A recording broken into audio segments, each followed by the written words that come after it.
నా ఓటు మోదీకే. ఎందుకంటే నా దేశాన్ని విశ్వగురువుగా తీర్చిదిద్దాడు కాబట్టి. నా ఓటు మోదీకే. ఎందుకంటే 500 సంవత్సరాల ఆకాంక్షలు నెరవేర్చి అయోధ్య రామ మందిరం నిర్మించాడు కాబట్టి. నా ఓటు మోడీకే. ఎందుకంటే ఆర్టికల్ 370 రద్దు చేసి నా దేశ సార్వభౌమాధికారాన్ని పటిష్టం చేశాడు కాబట్టి. నా ఓటు మోడీకే. ఎందుకంటే దేశంలో ప్రతి పేదవానికి ఇంటితో పాటు వ్యక్తిగత మరుగుదొడ్లు నిర్మించాడు కాబట్టి. నా ఓటు మోదీకే.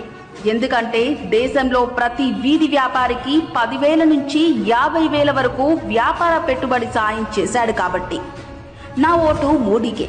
ఎందుకంటే దేశంలోని ప్రతి రైతన్నకు 6,000 రూపాయల పెట్టుబడి సాయంతో పాటు అత్యధిక ఎరువుల సబ్సిడీ అందిస్తున్నాడు కాబట్టి.